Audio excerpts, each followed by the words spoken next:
tentang. Bismillahirrahmanirrahim. Assalamualaikum warahmatullahi wabarakatuh. Bismillah, alhamdulillah, wassalatu wassalamu ala rasulillah wa ala alihi wa sahbihi wa ma'wala wala hawla wala quwata illa billah ma ba'du. Yang saya hormati Bapak Ibu Guru dan Tendik SDN Duri Pulau 10, puji syukur kita panjatkan kehadirat Allah Tuhan Yang Maha Kuasa yang saat ini masih memberikan karunia-Nya, terutama nikmat iman, nikmat sehat, sehingga alhamdulillah pada kesempatan pagi hari ini kita bisa sama-sama hadir dalam rangka kegiatan membuat acara kinerja kepala sekolah. Salawat serta salam semoga tercurah kepada yang mulia Nabi kita Muhammad Sallallahu Alaihi Wasallam. Bapak-bapak yang berbahagia dan ibu yang dirahmati Allah, dalam kesempatan ini Bapak akan menyampaikan presentasi program SDN Duri Pulau 10. Yang pertama susunan acaranya adalah pembukaan, yang kedua pengarahan, yang ketiga presentasi program sekolah, tanya jawab, umpan balik, dan terakhir penutup. Mari kita ke acara yang pertama, yaitu kita buka dengan sama-sama berdoa menurut keyakinan kita masing-masing. Berdoa dimulai. Bismillahirrahmanirrahim.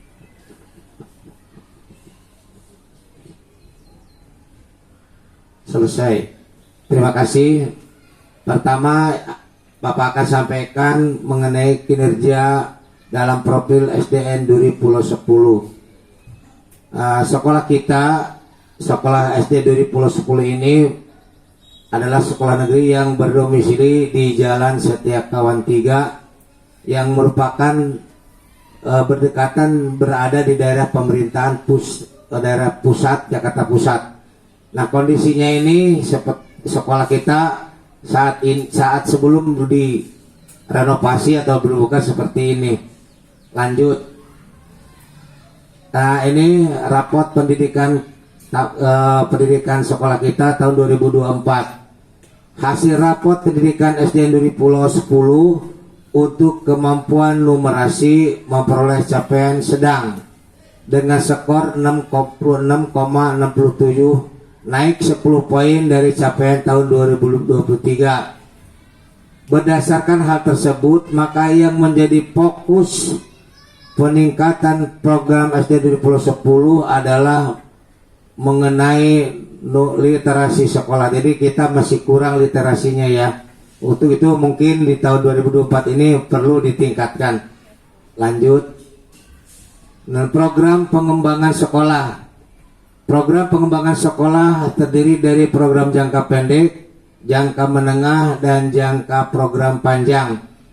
Yang pertama, program jangka pendek. Jangka pendek yaitu jangka 1 tahunan. Pertama, melaksanakan sholat berjamaah. Yang kedua, melaksanakan kegiatan Asmaul Husna setiap hari Jumat pagi. Yang ketiga, memperingati hari-hari besar keagamaan. Yang keempat, membaca Al-Quran surat-surat pendek. Yang kelima, menerapkan pendidikan karakter budaya bangsa dan pembiasaan gerakan literasi seperti sopan, santun, sapa, dan senyum. Lanjut.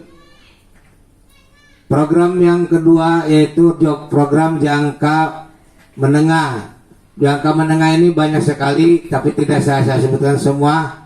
Paling tidak kita diantaranya yaitu peserta didik, dalam kehadiran peserta didik, pendidik, dan tenaga kependidikan lebih dari 97%. Kemudian membudayakan lingkungan yang hijau, bersih, sehat, berbunga, dan indah, serta serasi.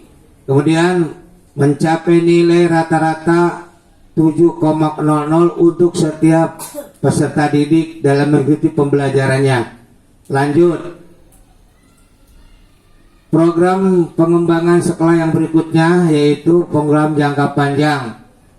Yang pertama, mengimplementasikan sholat berjamaah dan Asmaul Husna serta pembacaan Al-Quran dengan baik dan benar sesuai tajwid.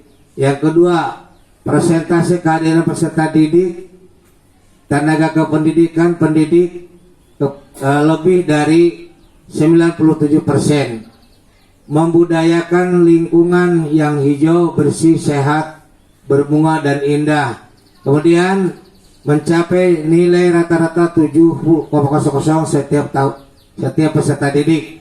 Kemudian yang berikutnya melaksanakan kegiatan pramuka dalam perjusami baik secara mandiri ataupun bergabung dengan kuartir ranting atau kuartir cabang dan kuartir daerah. Yang berikutnya guru mengadakan studi banding ke sekolah lain. Ini yang belum kita laksanakan. Paling studi bandingnya dengan sekolah yang terdekat dengan kita, tapi kalau untuk ke tempat lain kita masih belum. Lanjut. Nah, ini program umum sekolah kita. Yang pertama adalah kegiatan awal tahun pelajaran, yaitu pertama rapat awal tahun dengan Dewan Guru. Yang kedua, rapat pleno dengan orang tua siswa dan komite sekolah. Yang ketiga, pembagian tugas mengajar. Yang keempat, pengisian buku administrasi. Itu yang program umum yang pertama. Program umum yang kedua, kegiatan semester, yaitu pelaksanaan penilaian akhir semester, kemudian evaluasi pelaksanaan pembelajaran dalam satu semester, kemudian pembinaan, dan yang ketiga kegiatan pemeriksaan administrasi. Kemudian melaksanakan rapat tribulanan.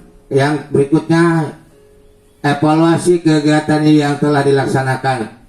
Kemudian yang keempat, kegiatan mingguan, upacara bendera, melaksanakan senam bersama, pembacaan Asmaul Husna dan bersurat-surat pendek, serta amalan infak yang dilaksanakan setiap hari Jumat. Yang kelima, kegiatan harian, penyambutan peserta didik. Yang kedua, salam pagi atau embun pagi. Yang ketiga, membaca surat-surat pendek, menyanyikan lagu wajib atau lagu daerah.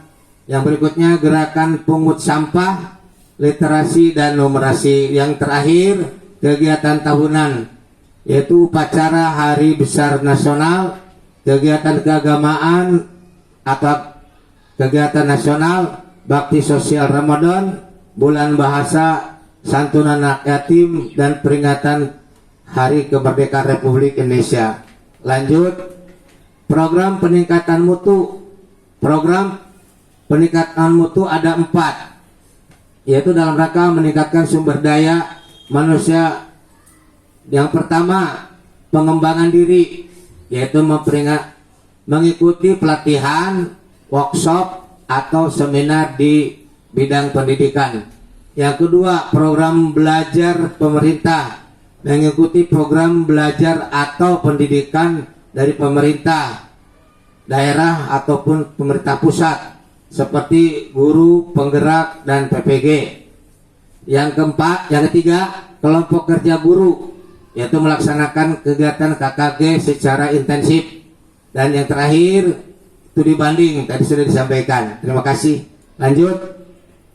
Nah, program unggulan SDN Duri Pulau 10, yang pertama mengembangkan penerapan pendidikan karakter dan budaya bangsa serta pembiasaan gerakan literasi. Nah, ini yang kita lakukan untuk melaksanakan kegiatan karakter. Nah, karakter ini kan bagaimana kemampuan anak dalam kondisi anak-anak sesuai dengan kemampuan literasinya. Yang kedua, membudayakan lingkungan sekolah yang hijau, bersih, sehat, berbunga dan indah serta serasi. Nah, ini juga kita sama-sama kita upayakan agar sekolah kita nantinya lebih baik, lebih indah, lebih menyenangkan bagi peserta didik kita dan menjadi betah kita tinggal di sekolah. Yang ketiga, mengikuti program pendidikan dari pemerintah, ya pemerintah pusat seperti guru penggerak dan PPG. Nah, alhamdulillah kita sudah ada beberapa guru kita yang menjadi guru penggerak, dan mudah-mudahan kepada guru yang belum senantiasa mendapatkan untuk ikut mengikuti kegiatan menjadi guru penggerak, karena ini adalah merupakan tuntutan yang harus kita laksanakan. Yang berikutnya, mengikuti perlombaan bidang OSN, FLS2N, dan O2SN serta baik tingkat kecamatan, kota, dan provinsi. Terakhir, mengikuti pelatihan workshop atau seminar di bidang pendidikan. Lanjut. Nah, pada dasarnya tujuan pendidikan nasional terbagi kepada dua. Yang pertama, membangun kompetensi peserta didik. Jadi artinya bagaimana kompetensi yang ada dalam diri peserta didik bisa terbangun dengan baik. Yang tadinya mungkin malas bacanya, bagaimana bisa menjadi semangat bacanya. Itu ya, karakternya harus ditingkatkan, kompetensinya harus ditingkatkan. Yang kedua, membangun karakter peserta didik. Jadi peserta didik karakternya ya yang tadinya mungkin agak beda-beda, nakal-nakal dikit, bagaimana menjadi baik karakternya. Lanjut. Kemudian dimensi profil pelajar Pancasila atau P5. Pertama, beriman dan bertakwa kepada Tuhan Yang Maha Esa dan berakhlak mulia. Ini udah sering disampaikan dan mungkin kita sudah tahu karena ada 6 ya. Yang kedua, berkebinekaan global. Yang ketiga, bergotong royong. Keempat, kreatif. Yang kelima, mandiri. Dan yang keenam, bernalar kritis. Lanjut. Nah, implementasi P5 dalam pembelajaran. Pertama, harus terintegrasi dengan semua mata pelajarannya. Ternyata P5 itu tidak harus dilakukan melalui acara seperti mengundang orang tua. Jadi sekarang ini implementasi P5 itu harus terintegrasi dengan mata pelajaran. Jadi tidak harus dikhususkan hari ini. Bagaimana caranya karakter implementasi ini bisa terlaksana. Yang kedua, harus menarik dalam menyampaikan pelajaran kepada peserta didik. Jadi sehingga peserta didik merasa betah, aman, nyaman ketika belajar, karena apa yang disampaikan oleh Bapak Ibu guru sangat menarik bagi anak-anak. Yang ketiga, mengajak berdoa sebelum dan sesudah pembelajaran. Jadi kita berdoa ya biar diberikan keselamatan dalam kegiatan pembelajaran. Yang keempat, menawarkan pembelajaran tantangan tapi menyenangkan. Maksudnya menawarkan pembelajaran tantangan itu, belajarnya itu bagaimana kalau belajar matematik biar anak ini merasa tertantang dengan pembelajaran itu, tapi anak itu senang dengan pelajaran itu. Nah, itu yang kelima, itu materi kegiatan P5 bisa diambil dari sekolah, dari sekitar lingkungan sekolah kita. Jadi tidak harus kemana-mana ya. Kalau misalkan di lingkungan kita ada sampah, bisa diolah sampah itu atau dipilahkan. Paling tidak memberikan informasi mana sampah yang harus plastik di mana naruhnya, yang beracun di mana naruhnya, dan lain sebagainya. Lanjut. Nah, pelaksanaan kegiatan P5 pertama bisa diambil dari pembelajaran kurikuler ya, yaitu pembelajaran yang mendukung kurikuler seperti pramuka, pentas seni, dan lain-lain sebagainya. Banyak ya yang kurikuler yang mendukung kegiatan kurikuler ya. Jadi kalau kayak pramuka kan suka diberikan pelajaran bagaimana sopan santun dan lain sebagainya. Yang kedua, melakukan motivasi baik ya, motivasi baik terhadap peserta didik dengan cerita, dongeng, dan keberhasilan kita. Artinya kita bisa menjadi guru ini, kita bisa ceritakan kepada mereka ya, cerita baik ya. Jadi kalau misalkan kita bercerita yang baik, insya Allah paling enggak dari 32 anak yang kita didik, masa nggak ada satu pun yang bisa meniru apa yang kita miliki. Kemudian ketiga, berbagi bahagia dengan tutur kata yang menyenangkan bagi peserta didik. Jadi berbagi bahagia ini, nah kita kalau ngomong nggak asal, apalagi di depan anak-anak gitu maksudnya. Jadi ngomong itu, bicara itu ya mohon maaf karena suka ada karena orang tua kepada anaknya menyebut seperti kepada hewan atau binatang. Nah itu bagaimana kalau di sekolah disupayakan, tidak mungkinlah kita sebagai seorang tenaga pendidik. Kemudian yang keempat, suguhkan kepada peserta didik hal-hal yang konkret dan menyenangkan. Jadi tidak bayangan hayalan gitu, tapi konkret, nyata apa yang kita sampaikan itu kenyataannya ada. Terakhir yang berikutnya, yang ketiga, langkah-langkah dalam melaksanakan P5 di sekolah. Pertama, identifikasi tema dan tujuan proyek yang akan dilaksanakan. Jadi diidentifikasi dulu tema yang akan kita laksanakan ini, kemudian bagaimana supaya pelaksananya sesuai. Yang kedua, rancang aktivitas proyek yang akan dilaksanakan, dirancang dulu. Yang ketiga, pelaksanaan proyek berkaitan dengan mata pelajaran. Jadi sekali lagi di awal tadi Bapak sudah sampaikan bahwa pelaksanaan P5 ini harus terkait dengan mata pelajaran. Tidak kita disuruh anak berpakaian adat, bawakan adat Betawi, tapi kita juga nggak memahami makna yang terkandung di dalam berpakaian adat Betawi ini. Harus memiliki ciri khas. Atau seni, ya seninya umpamakan ya seni yang perkusi, yang bagaimana yang bisa menyenangkan anak-anak. Yang berikutnya yaitu pelaksanaan proyek berkaitan dengan mata pelajaran. Kemudian pendampingan dan evaluasi berkelanjutan. Kelima, refleksi dan penyampaian hasil. Yang terakhir, penilaian akhir dari kegiatan tersebut. Lanjut, yang keempat, melaksanakan P5 dalam kearifan lokal. Yang pertama, memilah sampah yang bisa dimanfaatkan dengan sampah yang tidak bisa dimanfaatkan. Jadi ini salah satu contoh lah, contohnya itu.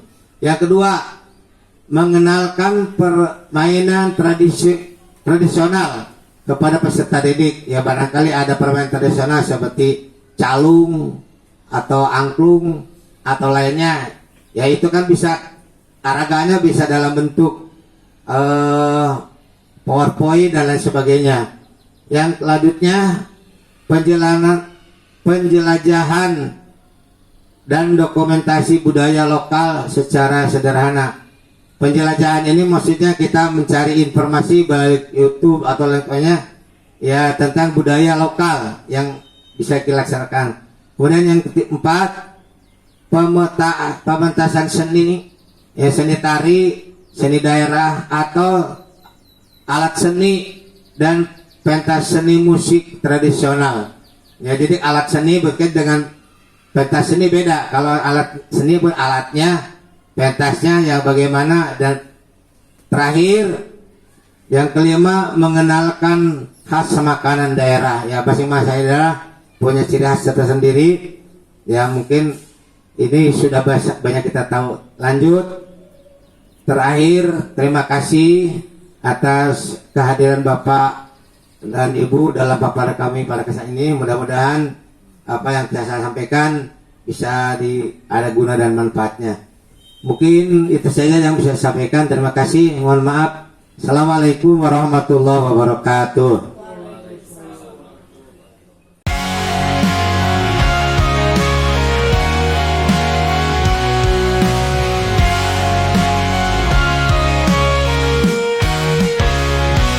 Ini cerita